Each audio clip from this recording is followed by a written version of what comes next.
En la ciudad de South Park hay un problema, desaparecen los calzoncillos. ¿Sí?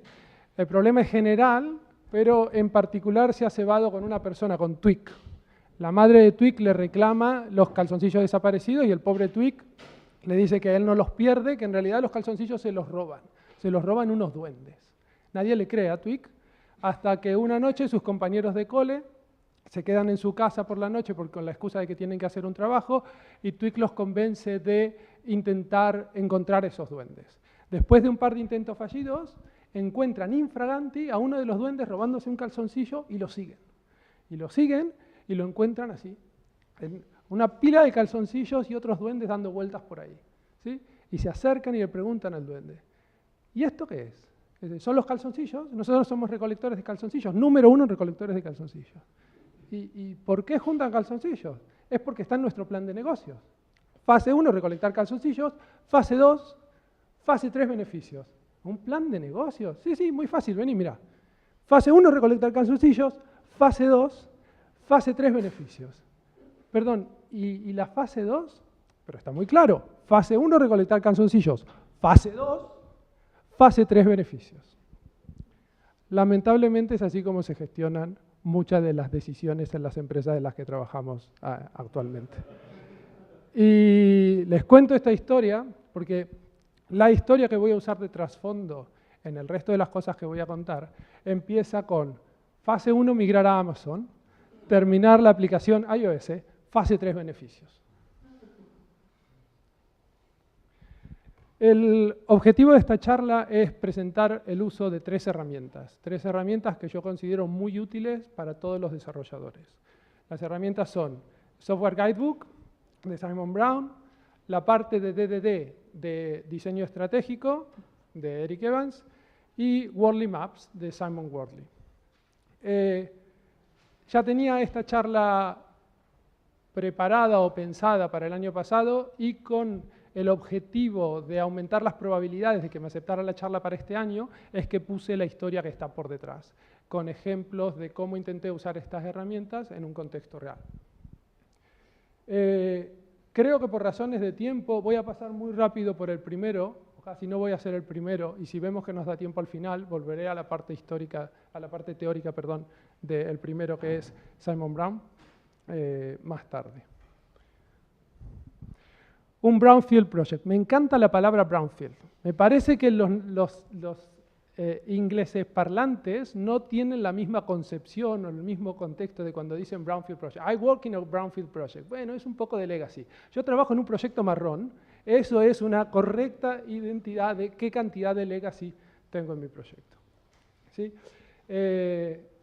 Este es un proyecto real en el que yo trabajé, me contactaron como CTO con ese plan de estratégico que les mostré, pero por razones de proteger a los inocentes le he cambiado el nombre al proyecto y para la charla lo vamos a llamar Proyecto Waterloo. ¿Sí? Como dije, todas las partes de la historia y los ejemplos que voy a dar están basados en hechos reales, pero contados por un argentino, ¿sí? Que como cualquier historia que jamás haya contado un argentino en cualquier contexto, en cualquier circunstancia, tiene un margen de creatividad con efectos de dramatismo y un poco de entretenimiento. ¿Okay? Sobre todo porque hay gente que ha vivido esa historia de principio a fin acá en la sala y no quiero, espero que sepa entender lo que los argentinos conocemos como una anécdota mejorada y me disculpe. Ok.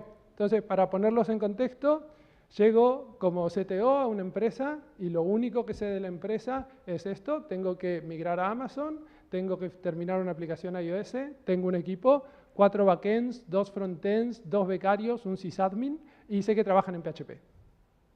¿Sí? Para agregarle un poco más de morbo o complejidad a la situación, el día antes de empezar a trabajar me quiebro el fémur. ¿Sí? No puedo ir a trabajar, tengo que entrar 10 días más tarde y cuando llego de chándal con las medias de presión puestas hasta aquí, la mochila y las muletas. Y ahí iba yo. Mi primer objetivo era enterarme de qué iba el proyecto. Y para eso me programé mi propio Discovery, porque por supuesto documentación no había de nada. Las cosas que yo quiero descubrir cuando me tengo que hacer cargo de un proyecto son estas. De cómo es la arquitectura de software, qué pinta tiene la infraestructura, cuáles son los proyectos que están en marcha, cómo se gestionan esos proyectos que están en marcha, quién decide qué, cómo le pasan trabajo a la gente, cómo se les informa de los avances de su proyecto y cuál es el nivel de alineación, ¿sí? Cuál es el nivel de alineación entre negocio y desarrollo. Y para hacer esto fui a tirar de mi cajita de herramientas, en la que la primera que estaba, porque la había usado recientemente en un proyecto Greenfield, era la primera de las cosas que le quiero contar. Y como les dije recién, creo que me la voy a saltear, ¿sí? Y si tenemos tiempo, al final la vuelvo a reemplazar. La idea de Software Guidebook es un template muy pequeñito de toda la información que debería tener un proyecto de documentación para poder presentarle a alguien nuevo cuando llega. Y debería ser el centro de toda la documentación que tiene todo el proyecto. Me lo voy a saltear aquí. Si tenemos tiempo los comentaré. Entonces, para la primera fase de Discovery, lo que hago es poner reuniones uno a uno con la cabeza de todos los departamentos de la empresa. Que resulta que como mucha gente usaba el título de Head of o Lead of, aunque no tuviera nadie a cargo, resultó ser prácticamente toda la empresa, salvo el equipo de soporte. Me siento con ellos en el uno a uno y les presento este dibujo. Este dibujo le digo, este de acá arriba sos vos, esto que está en el medio es el sistema principal de la empresa que vos usás para hacer tu trabajo, que yo no sé cuál es.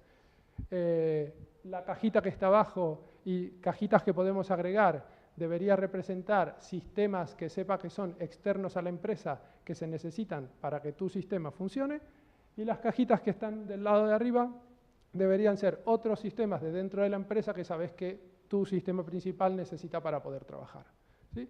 Y con esto, cada una de esas personas me fue haciendo un dibujito en una pizarra, yo fui tomando fotos y fui coleccionando y juntando todos los cosas, vamos a decirle porque voy a usar esa palabra después, que la gente pensaba que estaba usando para resolver su trabajo, ¿sí?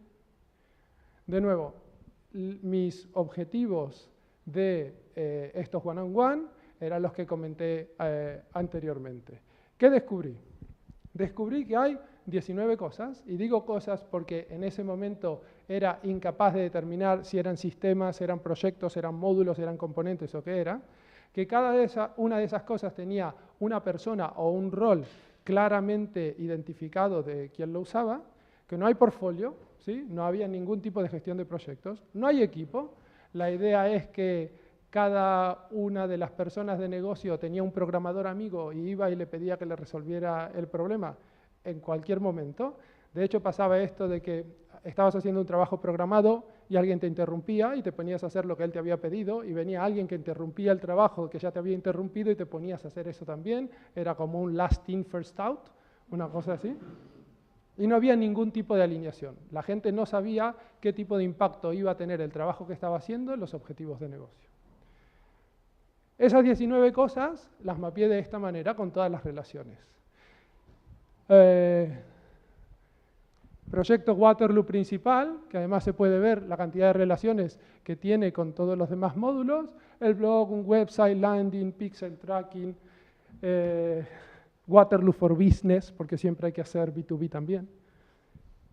Había un montón de cosas. Con esta pinta, una de las cosas que yo intenté hacer con una persona del equipo de desarrollo es ver qué cosas eran sistemas aquí. Y cuando le pregunto y le explico qué cosas son los sistemas, lo mira y me dice, esto va a ser muy complicado. Pero bueno, como mínimo tenemos que saber, para identificar un sistema es cómo se deploya esto, cuáles son las partes que se deployan juntas. Y lo mira y dice, se deploya todo junto. ¿Cómo que se deploya todo junto? Voy a llamar a la persona de sistemas, con el de sistemas viene el resto del equipo. Acá J me está diciendo que esto se deploya todo junto. Sí, se deploya todo junto. ¿Ok? Revisemos la infraestructura y vamos a ver por qué. Entonces me junto con la gente de infraestructura. Era el sysadmin y uno de los dos becarios que tenía ganas de pasarse más al área de infraestructura que al área de desarrollo. Les pido que traigan a la reunión un listado de todos los dominios que tenemos y post-its para apuntar en cada post-it un servidor. Entonces apuntamos en la pizarra, tenemos el listado de dominios y tenemos un post-it por cada servidor que tenemos disponible. Y la idea es hacer un matching entre esas 19 cosas que aparecieron entrevistando a los stakeholders, los dominios que tengo y todos los servidores que tengo disponibles. Entonces, algunas cosas curiosas que no sé si se llegan a leer, pero aquí hay un clúster de 3 servidores, PHP 5.2 CentOS 5, otro clúster de 3 servidores, PHP 5 CentOS 6, que comparten un NFS. Y entonces yo pregunto, ¿y dónde va la web? A los dos. Ok, ¿y dónde va Waterloo? Waterloo también va a los dos. ¿Y cómo hacen los deploys? Lo subimos al NFS y ya las máquinas lo leen de ahí. Ah, bueno, perfecto, lo leen de ahí, lo copian en local y lo usan de local. No, lo leen siempre del NFS. Entonces estamos diciendo que tienen un proyecto PHP, que la manera de subir el proyecto a producción es ponerlo en un NFS compartido y que cada request de cada usuario de cualquier sistema va a leer el proyecto al NFS. Sí, eso es lo que estamos diciendo. Entonces, acá es cuando tuve que cambiar el plan de negocio que me había presentado. Porque con esa idea, el CEO me había dicho que para migrar a Amazon, en realidad mi trabajo lo único que era elegir uno de los 2 proyectos que les habían propuesto consultoras de Barcelona, que los 2 proyectos ya estaban hechos, el presupuesto ya estaba aprobado, yo tenía que decidir uno y ejecutarlo. Y en un mes estaríamos en Amazon. Y yo, después de la revisión de la infraestructura y lo de los módulos, el CEO estaba esperando algo esto y yo me encontré con algo más o menos así. Ahí fue el primer cambio en la estrategia que intenté hacer para cambiar de migrar a Amazon a estabilizar la infraestructura o estabilizar la arquitectura. Y el cambio de palabras ahí es súper importante, porque si no, todos los stakeholders estaban esperando que en algún momento estuviéramos en Amazon. Y lo que habían hecho las 2 consultoras que vinieron a trabajar con ellos, habían ido y habían sacado una foto a esto, y iban a poner esto, exactamente esto, en Amazon también. Tenía confianza suficiente con una de las consultoras y la llamé y le digo, esto lo hizo un comercial, ¿no? Sí, efectivamente. Ok. La segunda fase del proceso de discovery era los one-on-ones con el equipo de desarrollo y hacer un relevamiento de cuáles son las prácticas de desarrollo y cómo las estaban usando. Como esto se mezcla con otra de las cosas que quiero comentar más adelante, no es que lo voy a saltear ahora, sino que ya moví las slides. Vamos a hablar más tarde. Entonces, estoy con esto, que no sé qué son. No sé si son sistemas, no sé si son módulos, no sé si son proyectos, y necesito seguir avanzando para poder discutir. Y ahí es donde viene DDD a darme las respuestas. ¿Todos conocen de qué es DDD? ¿Sí? Ahí veo muchas casas que sí. Ok. DDD es esencial para mí. Es una de las mayores contribuciones a la industria de software que se ha hecho en los últimos años. Pero lamentablemente vienen 2 tostones de libro.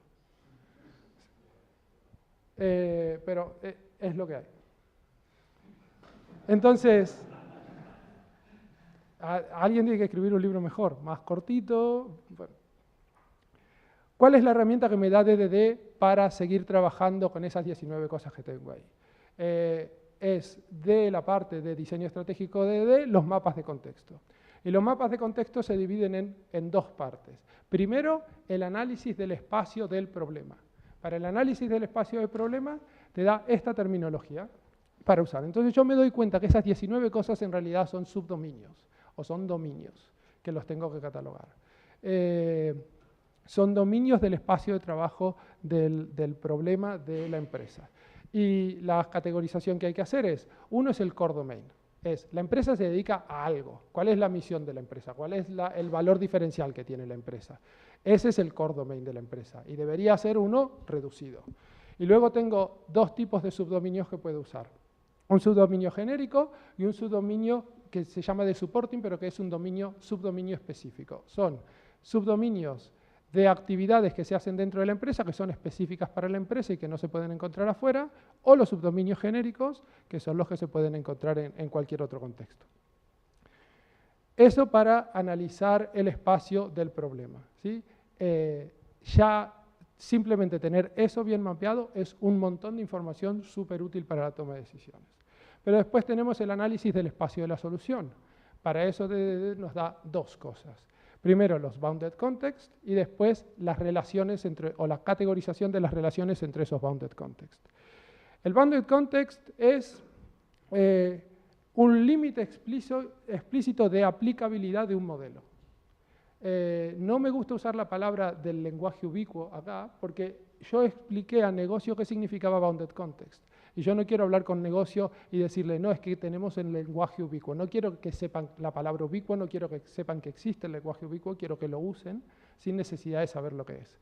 Pero decirles, no, es que tenemos un modelo y el límite de ese modelo es lo que mapea el bounded context, es más fácil de entender. Las relaciones que DDD nos da para mapear entre todos los bounded context son estas y están ordenadas en orden de esfuerzo de coordinación. ¿Sí?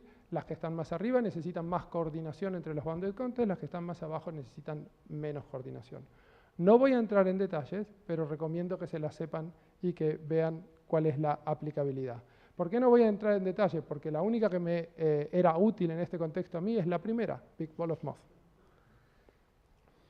Este es un ejemplo del libro creo que de Von Vernon, de DDD, donde se ve, tengo todo un dominio, tengo 1, 2, 3, 4 subdominios y los bounded context que se relacionan y que están superponiéndose y tienen intersecciones entre los subdominios.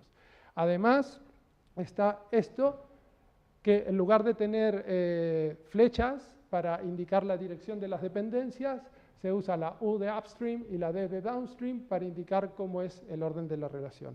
Eso también es una cosa súper útil, como vamos a ver dentro de un momento.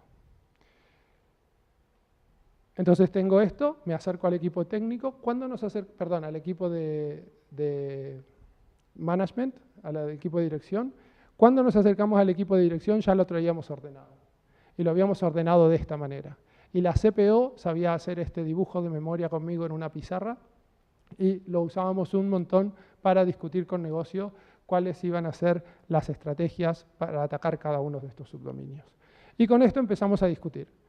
¿Qué es Core Domain? Imagínense el nivel de la discusión cuando se abre esto a todos los stakeholders. Por supuesto, cada uno creía que su dominio era el Core Domain.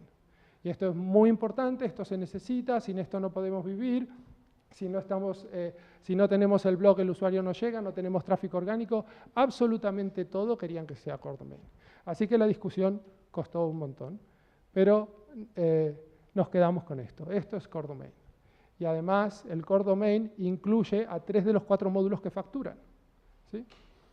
Entonces, Waterloo es parte del Core Domain, Content Reader es parte del Core Domain, la API, las dos aplicaciones móviles son partes del Core Domain. ¿Qué es Supporting Domain? El reporting, el Waterloo for Business y el back office, estos son dominios de soporte. Son dominios que son específicos para la empresa, pero que no son el Core Domain.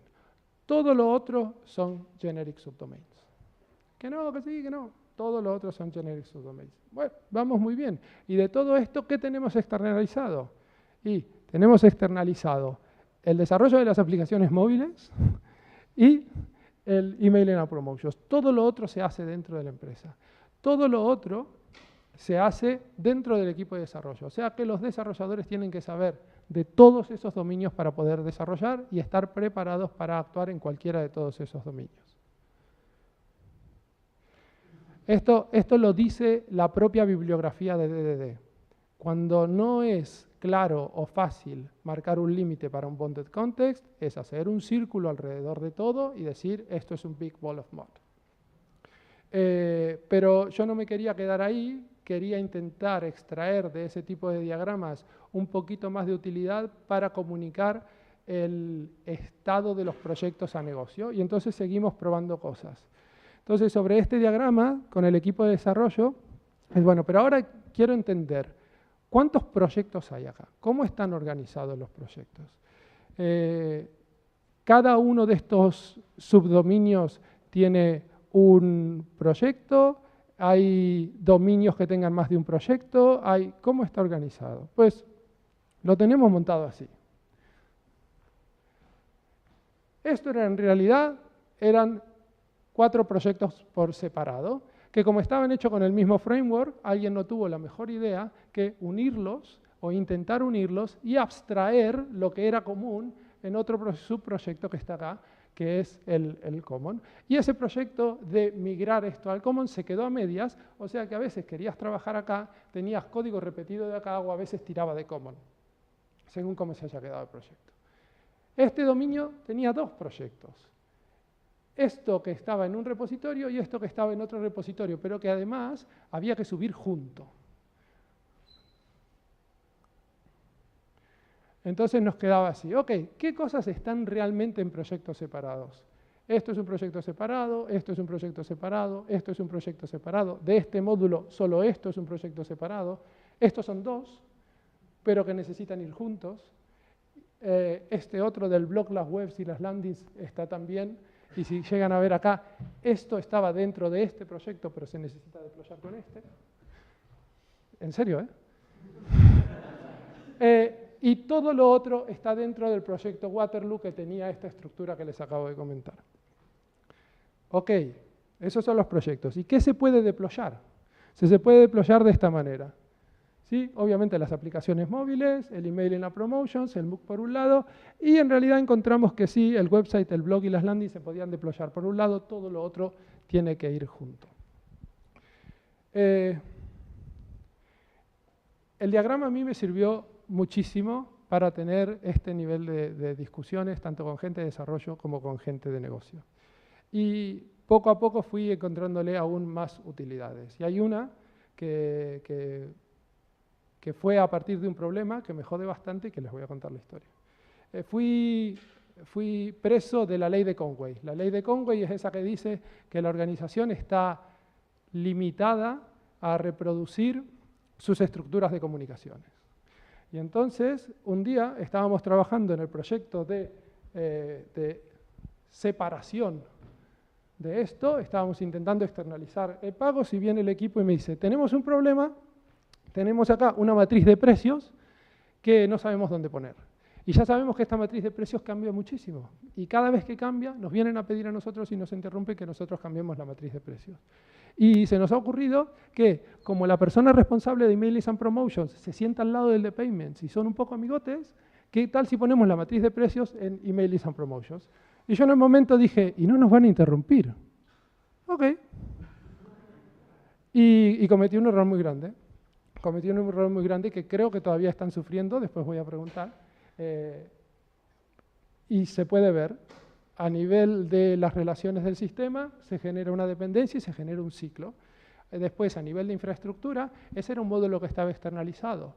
Y pusimos en un módulo externo, que además no era muy estable, una funcionalidad crítica en el proceso de pago. Ese fue un error que a día de hoy me jode, pero aprendí. Me pasó algo similar y me fue igual de útil haber aprendido esto con otro cliente con el que estaba trabajando. En otro contexto un poco distinto. En este cliente sí que estaban bien aislados los bounded context y los subdominios. Entonces había un subdominio claro, un bounded context, un proyecto y un equipo. Y hay 7 u 8 equipos trabajando bastante autónomamente. Y resulta que, de nuevo, un equipo, porque era más amigo del equipo de al lado y la información les quedaba más cómoda a ellos, le piden un endpoint para acceder a determinada información y el otro equipo le dice, por supuesto. Cuando vamos a analizar eso con el gráfico, nos damos cuenta que están invirtiendo una relación de dependencia y haciendo que un módulo que cambia poco dependa de un módulo que cambia mucho. Y nos dimos cuenta que teníamos que proteger las relaciones de ese diagrama. Entonces establecimos, ok, los equipos son autónomos, pueden generar nuevos endpoints, pueden consumir nuevos endpoints, siempre y cuando no se altere el diagrama que hemos hecho. Y si necesitan hacer algún cambio en el diagrama de la comunicación de los equipos o en la dirección de una comunicación, necesitan la autorización o comentarlo con el Technical Committee o con el CTO.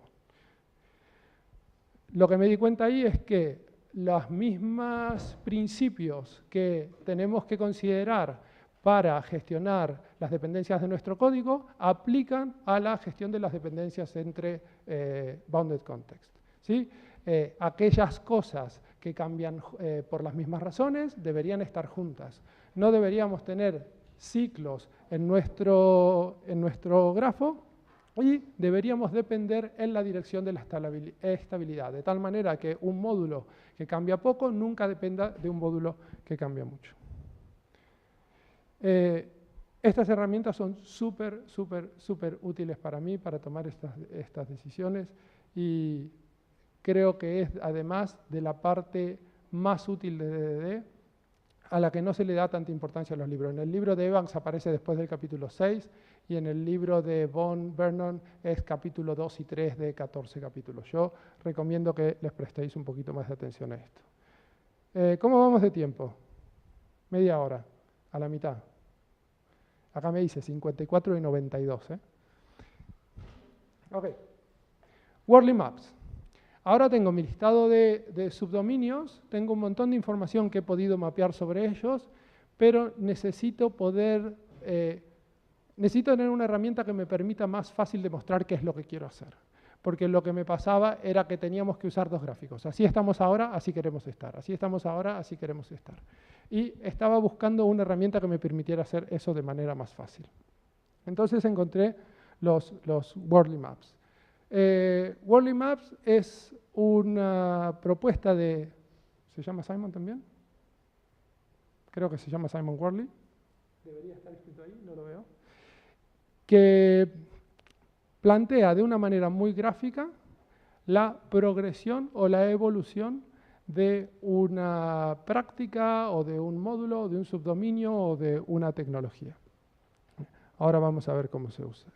Simon plantea hacer un ciclo de análisis estratégico que tiene todas estas fases. Nosotros hoy nos vamos a concentrar en Landscape, que es entender cuál es el contexto en el que estamos operando, y un poquito de Climatic Patterns, que son patrones yo les digo de cambio, deberían ser patrones climáticos, pero a mí me suena súper raro, que nos dicen cómo tradicionalmente evolucionan las cosas dentro de este mapa.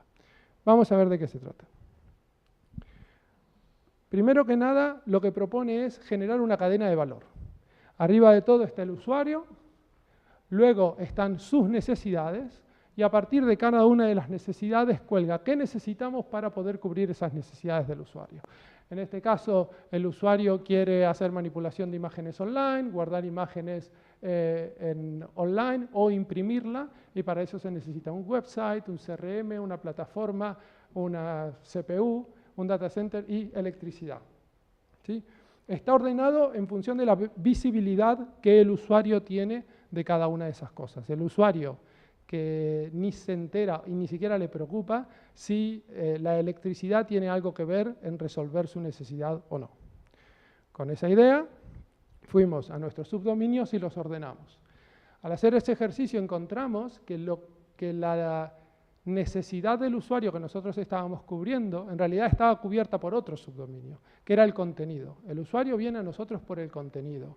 Y lo que nosotros le estamos proveyendo son diferentes maneras de acceder a ese contenido, pero lo que le da valor al usuario es en sí el contenido. Y así lo hemos ordenado. El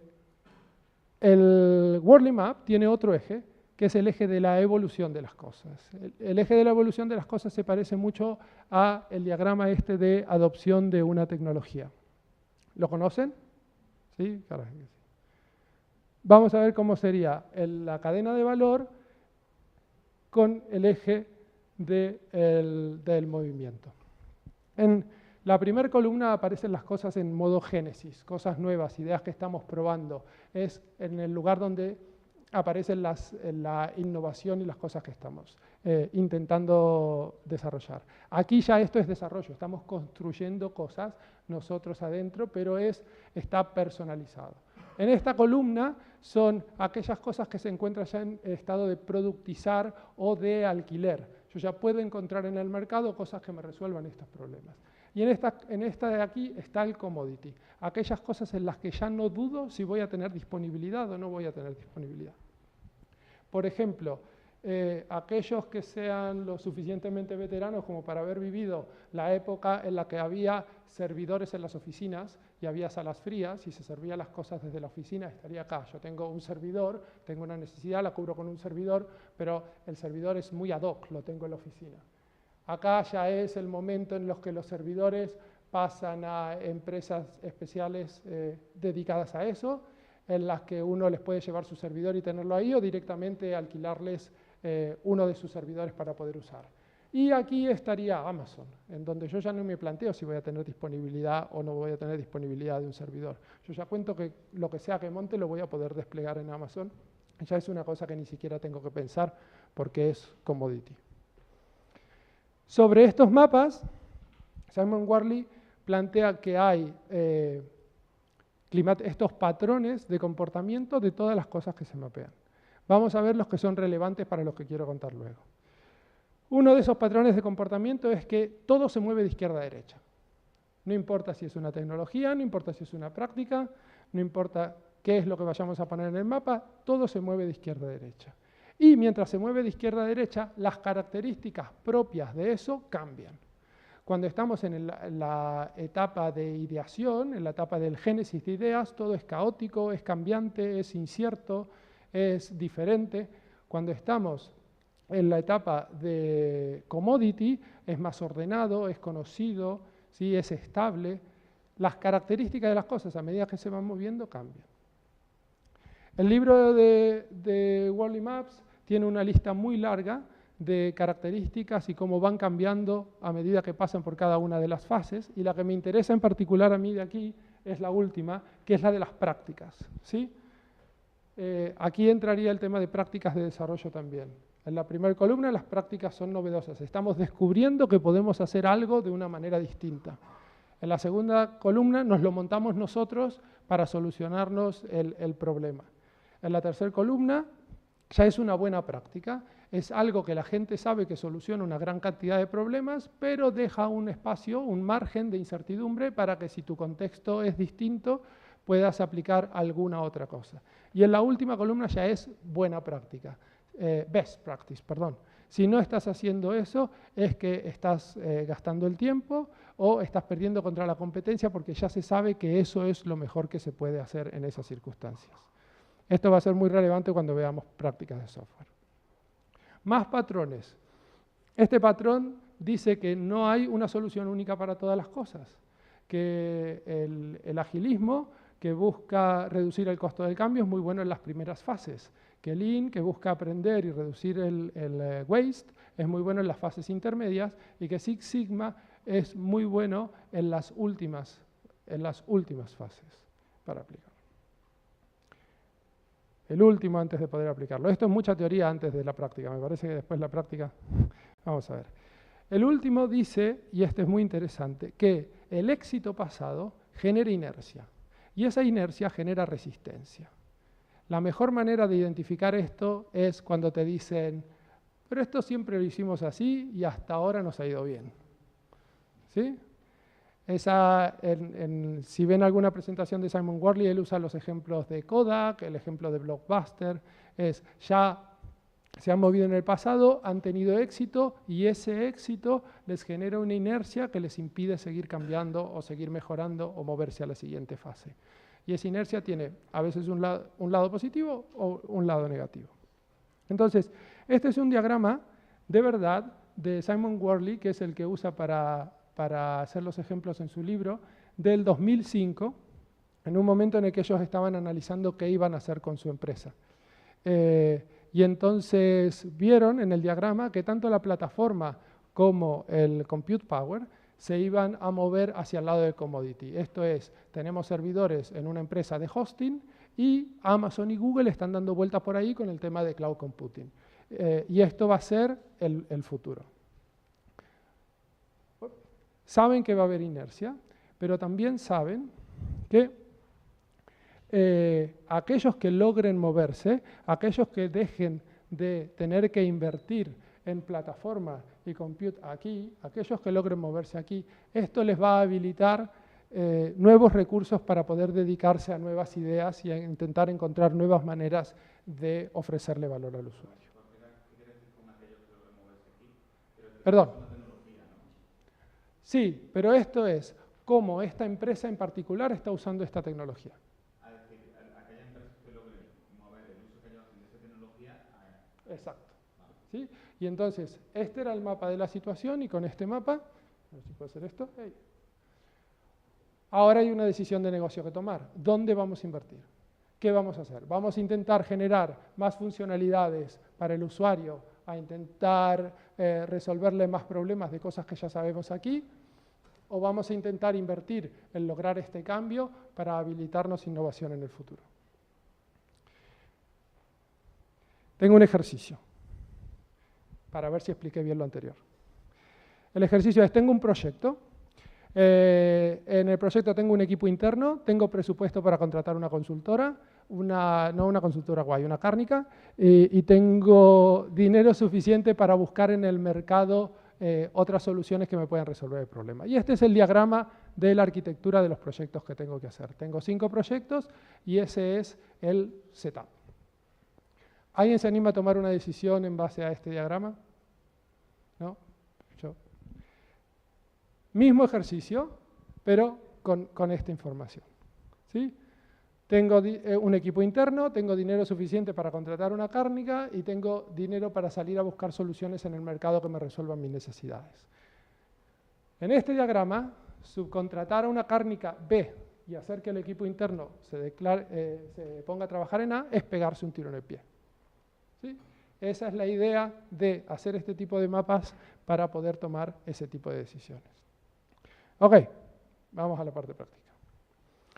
Entonces, con esto que era mi cadena de valor, la ubicamos en el eje de evolución también, y esto es lo que obtenemos. Y sobre esto marcamos, por ejemplo, cuáles son los proyectos que están externalizados, ¿sí? Los mismos que habíamos visto antes. Y ahora vemos que 2 de los proyectos que más valor aportan al usuario y que además están en el área de Custom Build están externalizados. A esto era útil también para hablar con negocio, indicar en qué situación técnica teníamos el tema de servidores, el tema de prácticas de desarrollo y el tema de procesos de build. Nosotros los servidores, en este caso, toda esa paranoia de infraestructura que vieron, estaban en un proveedor de sistemas acá de la ciudad de Barcelona y todos los servidores se los trataba como pet servers. La gente se conectaba a los servidores, los configuraba, los mantenía con nombres y los cuidaba. Y ahora vamos a ver por qué las prácticas estaban ahí. Cada uno de los módulos de este diagrama de Worley Maps además se podría expandir. Si expandemos el de prácticas, ¿sí? Les voy a mostrar este, que en realidad no es mío, no es el caso real, sino que lo encontré por ahí. Este muestra alguien que estaba analizando el grado de madurez de diferentes prácticas de desarrollo en su equipo. Y tienen la necesidad del usuario, que es Find the Right Home, creo que en este caso es una web de venta de casas, ¿sí? Y cómo para resolver esa necesidad tienen las prácticas de desarrollo. Construir la cosa correcta, construir la cosa correctamente y construirla lo suficientemente rápido. Y a partir de ahí, diferentes prácticas. Por ejemplo, llevan muy bien el tema de versión de control, pero parece que todavía no han entendido qué es el cycle time. ¿Sí? Planteando la estrategia sobre con qué me voy a poner a trabajar ahora, tiene esta pinta. Resulta que por alguna razón considero que el client-side test podría mejorarse, pero sé que me voy a encontrar con una resistencia y quiero trabajar también en user y research. Esta es la manera de atacar prácticas técnicas. Yo en ese momento no hice este tipo de diagramas, pero las prácticas técnicas las analicé y las listé y las fui trabajando con el equipo e intenté comentárselas a negocio. 10 minutos, vamos tarde. Ok. ¿Y cómo está el tema de Git? Sí, estamos usando Git. ¿En serio están usando GitHub? No. ¿Están usando Bitbucket? No, tampoco. Tenemos un servidor con Git. Ah, ¿y dónde está ese servidor? ¿Está en el proveedor de sistemas? No, está acá en la oficina. ¿Tienen un servidor con Git para trabajar en remoto que está acá en la oficina? Sí, tenemos una sala fría. Y además en ese servidor tenemos otras cosas muy importantes para toda la empresa. Ok, vamos a ver el servidor. Esa es una foto real del servidor, de la sala fría. Lo digo en serio, ¿eh? ¿Qué tenía el Git con el que estaba trabajando la gente? Y la gente ni siquiera estaba usando Git correctamente, usaban Git como si fuera un Dropbox. Cada developer tenía su rama de desarrollo, le pasaban al sysadmin la rama en la que estaban trabajando y un listado de los tickets del Redmine en los que habían estado trabajando, y el sysadmin era el encargado de hacer el merge en su propia rama antes de subirlo a producción. O sea que la pregunta era, ¿y cómo saben que hay en producción? El sysadmin sabe lo que hay en producción, y solo él sabe lo que hay en producción. ¿Y cómo saben si en desarrollo tienen los mismos problemas que tienen en producción? Y a veces integramos, a veces hacemos un merge de lo que está en producción aquí. La lista de problemas técnicos, que además esto lo tuve que compartir con negocio y tuvimos un proceso de due diligence para una ronda de inversión y tenía que compartir cuáles habían sido los problemas y qué cosas habíamos hecho. La gente no sabía lo que era una versión, no sabían lo que era una versión. Por eso, cuando puse en el diagrama ese dónde están las Software Development Practices de este equipo, prácticamente nos las estamos inventando, ¿sí? Había una disparidad enorme en todo lo que eran todos los entornos, no solo con producción, pero tampoco había entornos disponibles para poder hacer cosas. No había un entorno de... Bueno, sí, había un entorno que se llamaba integración y eso era todo lo que era disponible. Los developers no estaban involucrados en el release process. Hacer un deploy a producción implicaba la parte manual de hacer el merge, pero después la parte manual de subir todo el código, y la cadencia de desarrollo, la cadencia de subidas a producción era mensual o bimensual. Para trabajar en esto me fue muy útil de The DevOps Handbook el análisis de cuellos de botella, ¿sí? Esto para mí se parece mucho a los patrones climáticos esos que estaban en Worldly Maps, pero como Worldly Maps se dedica a negocios, no tiene cosas de desarrollo. Yo estuve buscando por ahí qué cosas había de desarrollo que siguieran la misma manera de trabajar. Y en el de DevOps Handbook encontré esto, de Bottleneck Analysis. Ellos se han tomado el trabajo de analizar cuellos de botella en muchos procesos de desarrollo y dicen que habitualmente evolucionan de la misma manera. Y la manera es esta. Entornos inconsistentes, intervenciones manuales, pobres prácticas de Software Development Lifecycle, una arquitectura demasiado que te restringe demasiado, y los Product Owners. Ojo, se ríen de los Product Owners, pero la mejor situación en la que un equipo puede estar es que en la que el cuello de botella sea el Product Owner. Ese es el ideal. Yo quiero estar en el equipo en el que el cuello de botella es la capacidad del Product Owner para generar nuevas ideas para probar. Lo que dicen además en DevOps Handbook es que mientras tengas los tres problemas de arriba que te impidan tener más o menos balanceado el tiempo de desarrollo con el tiempo de puesta en marcha, es un gasto completamente innecesario intentar seguir agregando funcionalidades. Porque aunque el tiempo de desarrollo sean 4 horas, yo tengo que esperar un mes para ponerlo en producción. Entonces, que el orden que tengo que usar para atacar los problemas es este, ¿sí? Y eso fue lo que hice. Establecimos un conjunto de principios y prácticas que yo le presenté al equipo. Empezamos con el 12 Factor App y agarramos el monolito con el 12 Factor App y empezamos a trabajar los 12 factores. ¿Conocen el 12 Factor App? ¿Sí? Los vamos a ver por las dudas.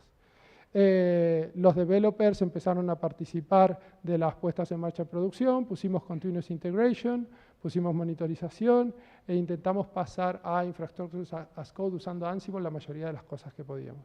Tengo que acelerar porque si no, no termino. Otros principios, intentar externalizar la mayoría de las cosas que pudiéramos en servicios o en empresas, ¿sí? Y lo que estábamos intentando optimizar más que producción es la capacidad de desarrollar rápido. A mí no me interesa que producción pueda responder un segundo más rápido o un segundo más lento, me interesa invertir en que cada vez el equipo pueda desarrollar más rápido. Estos son los principales cambios que se lograron: unificación de los entornos de desarrollo, la implementación de 8 de los 12 principios de 12 Factor App. Esto nos permitía migrar al cloud. Esto es, con 8 de los 12 no somos cloud native, pero somos cloud compatible, y entonces ahora sí nos liberamos de todas las restricciones y que teníamos de la arquitectura anterior y ya con esto podríamos ir a Amazon si quisiéramos. Teníamos otro cuello de botella en la base de datos después, pero aunque sea el proyecto principal, podría haber ido a Amazon. Les expliqué cómo se usaba Git en realidad, nos fuimos a GitHub, expliqué cómo usar Gitflow y la gente entonces empezó a involucrarse más en el proceso de desarrollo de los builds. Estos son los 8 que logramos cumplir de los 12 del 12 Factor App, pero con esto ya estábamos disponibles para poder ir a Amazon. Entonces, volviendo a esto y a la estrategia, y que quedó justo de tiempo. Entonces, este era el mapa que teníamos, y yo quiero plantear mi estrategia, y este es el mapa de la estrategia que tengo. Así me queda el mapa de la estrategia. ¿Con qué tengo que trabajar? Tengo que eliminar estas dependencias, porque me están perjudicando los tiempos de subida, porque todos los proyectos si no los tengo que subir solos. Tengo que hacer outsourcing del website, las landings y el blog. ¿Cómo voy a tener tiempo de gente de desarrollo invertido en esto cuando esto está perfectamente solucionado por un montón de herramientas y por un montón de empresas que se dedican a proveer servicios de eso? Tengo que hacer insource del desarrollo de iOS y de Android. Tengo 2 módulos que son críticos para el negocio, que están proveyendo la mayor cantidad de valor para el usuario, están facturando un montón, desarrollado por una empresa externa. Los tengo que traer dentro. Tengo que mejorar en todo lo que son Software Development Practices, Service y Build Process. Fíjense que acá no puse resistencia, ¿sí? El equipo me siguió. Esto fue súper fácil de hacer. En cada uno de los otros les podría poner nombre y apellido a cada una de las resistencias que tengo, porque la gente no quería cambiar la manera de trabajar. La gente que estaba acostumbrada a venir a un desarrollador, a cualquiera, y pedirle por favor que le corrija un acento en el blog, no quería ahora tener que llamar a una empresa externa o ni siquiera tener que hacerlos ellos mismos. Estas son las resistencias que teníamos ahí. ¿Qué más? Tenemos que dividir cosas. Este módulo está asumiendo demasiadas responsabilidades y es muy crítico, hay que dividirlo. Este módulo de tracking también, porque ya estaba en 2 proyectos. Y esta es la estrategia que planteamos y sobre esto es donde podíamos tomar decisiones. Mi objetivo final era este.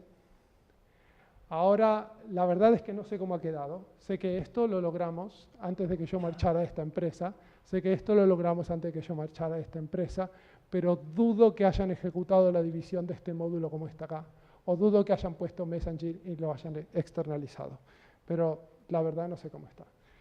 Lo que quería que se queden es la idea de cómo plantear una estrategia a partir de los subdominios que podemos encontrar y los bounded contexts que podemos encontrar en un context maps de DDD usando Worldly Maps. Antes de marcharse o de hacer preguntas, me olvidé de dejar los post-its. Quería que me dejen feedback en un post-it. Tengo los post-its ahí, pero me olvidé de apuntarlos. El feedback door es apuntar del 1 al 5 antes de salir por la puerta en un post-it qué les ha parecido la charla, ¿sí? De si les hubiera gustado estar mirando Netflix o si les parece que han aprendido algo nuevo.